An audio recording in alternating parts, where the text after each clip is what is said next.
ഇതിപ്പോൾ എലിപ്സിലും ഇനി റെക്റ്റാങ്കിൾ ചെയ്ത് വെക്കാം. ഞാൻ ആ ഒരു ഇമേജ് പഴയതുപോലെ തന്നെ ആക്കുന്നു. ഫ്രെയിം ടൂൾ എടുത്തതിന് ശേഷം ആ ഒരു റെക്റ്റാങ്കിൾ ഷേപ്പ് ഞാൻ സെലക്ട് ചെയ്യുന്നു. അതേപോലെ ഞാനൊന്ന് വരച്ച് ഡ്രാഗ് ചെയ്യുന്നു. അഡ്ജസ്റ്റ് ചെയ്ത് വെക്കുന്ന ആ ഒരു ഇമേജ്. അതിനുശേഷം പ്രോപ്പർട്ടീസിൽ ഇൻസെർട്ട് ഇമേജ് എടുത്ത് പ്ലേസ് ഫ്രം ലോക്കൽ ഡിസ്ക് ഒന്നും കൂടി ക്ലിക്ക് ചെയ്യുന്നു. അതിൽ നിന്നും ഏതെങ്കിലും ഒരു ഇമേജ് പ്ലേസ് ചെയ്യുന്നു. ഇവിടെ കാണാൻ പറ്റും റെക്റ്റാങ്കിൾ ഷേപ്പിലായിട്ട് ആ ഒരു ഇമേജ് പ്ലേസ് ആയിട്ട് വന്നിട്ടുണ്ട്. മുമ്പ് എലിപ്സിലായിട്ടാണ് വന്നത്, ഇപ്പോൾ റെക്റ്റാങ്കിൾ ഷേപ്പിലായിട്ട് ആ ഒരു ഇമേജ് പ്ലേസ് ആയിട്ട് വന്നിട്ടുണ്ട്. അതായത് എത്ര ഭാഗമാണ് സെലക്ട് ആക്കിയത് അത്ര ഭാഗത്തായിട്ട് റെക്റ്റാങ്കിൾ ഷേപ്പിലായിരിക്കും അത് പ്ലേസ് ആയിട്ട് വന്നിട്ടുണ്ടാവുക. ഓക്കെ, അതിനുശേഷം ഞാൻ ആ ഇമേജ് പഴയതുപോലെ തന്നെ ആക്കുന്നു. അടുത്തായിട്ടുള്ളത് എയർഡ്രോപ്പർ ടൂളാണ്. അതിനായിട്ട് ഒരു ഇമേജും കൂടി നമുക്ക് ഫയൽ മാനേജറിൽ നിന്ന് കൊണ്ടുവരുന്നുണ്ട്. ഫയൽ മാനേജർ എടുത്ത് ആ ഒരു ഇമേജ് ക്ലിക്ക് ചെയ്ത് ലെഫ്റ്റ് ക്ലിക്ക് ചെയ്ത് ഡ്രാഗ് ചെയ്ത് ഫോട്ടോഷോപ്പിൽ ഇടുന്നു. അതിനുശേഷം ടിക്കോ അല്ലെങ്കിൽ എൻ്ററോ കൊടുക്കുന്നു. എയർഡ്രോപ്പർ ടൂൾ എന്ന് വെച്ചാൽ കളറ് പിക്ക് ചെയ്യുന്നത്, ആ ഒരു കളറ് പിക്ക് ചെയ്തെടുക്കാനാണ് എയർഡ്രോപ്പർ ടൂൾ യൂസ് ചെയ്യുന്നത്. ഓക്കെ, നോക്കാം. ഈ ഒരു ഇമേജിലെ ഈ ഒരു ഭാഗത്ത് ഞാനൊന്ന് ക്ലിക്ക് ചെയ്യുന്നു. ആ ടൈമിൽ ആ കളറ് ഫോർഗ്രൗണ്ട് കളറിലായിരിക്കും വരുന്നത്.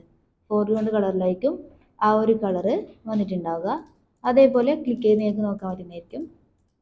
നമ്മൾ ക്ലിക്ക് ചെയ്യുന്ന ഓരോ കളറും വരുന്നുള്ളത് ഫോർഗ്രൗണ്ട് കളറിലാണ്.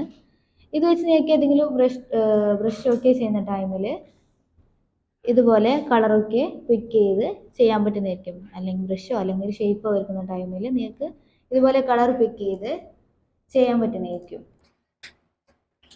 അടുത്തായിട്ടുള്ളത് കളർ സാമ്പിളർ ടൂളാണ്. എയർഡ്രോപ്പറിൻ്റെ താഴെയായിട്ട് കളർ സാമ്പിളർ ടൂൾ എന്നൊരു ഓപ്ഷൻ ഉണ്ട്.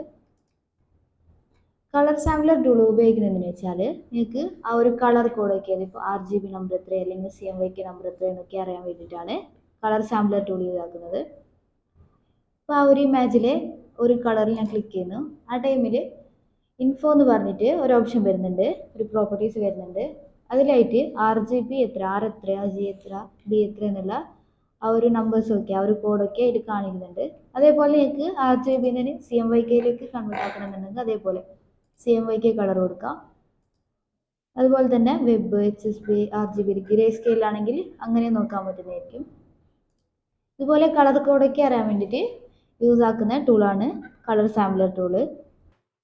നമ്മൾ ലോഗോ ഒക്കെ ചെയ്യുന്ന സമയത്ത് നിങ്ങൾക്ക് കളർ കോഡൊക്കെ കൊടുക്കേണ്ട ആവശ്യം വരും. ആ ടൈമിലാണ് നമ്മൾ കളർ സാമ്പിളർ ടൂൾ ഉപയോഗിച്ച് ആ ഒരു കളർ കോഡൊക്കെ RGB നമ്പർ എത്രയെന്നൊക്കെ കൊടുക്കുന്നത്.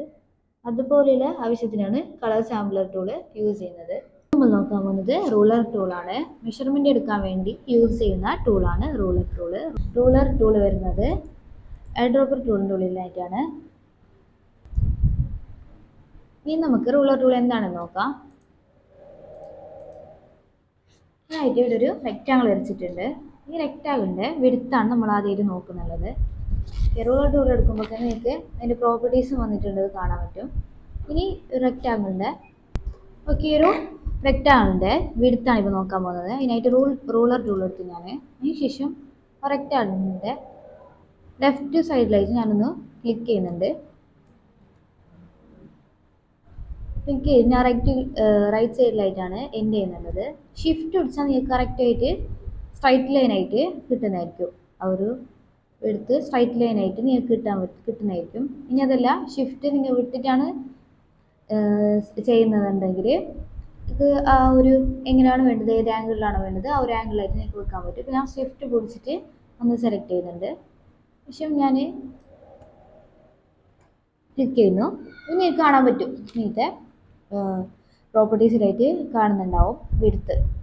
ഈ ഒരു റെക്റ്റാങ്കിളിൻ്റെ വിഡ്ത്ത് എത്രയാണെന്ന് കാണുന്നുണ്ടാവും. അപ്പോൾ ഹൈറ്റ് ഇതിൽ കൊടുക്കാത്തത്, അതായത് ഹൈറ്റ് അല്ല നമ്മൾ നോക്കിയത്, വിഡ്ത്താണല്ലോ നോക്കിയത്. വിഡ്ത്ത് നോക്കിയതുകൊണ്ടാണ് വിഡ്ത്ത് മാത്രമായിട്ട് കാണിക്കുന്നത്. അതേപോലെ എക്സിൻ്റെയും വൈൻ്റെയും നോക്കി കാണിക്കുന്നുണ്ട്. എക്സിൻ്റെയും വൈൻ്റെയൊക്കെ മെഷർമെൻറ്റ്സും കാണിക്കുന്നുണ്ട്. വിഡ്ത്തിൻ്റെ ഒരു റെക്റ്റാങ്കിളിൻ്റെ വിഡ്ത്താണ് ഇവിടെ കാണിക്കുന്നുള്ളത്.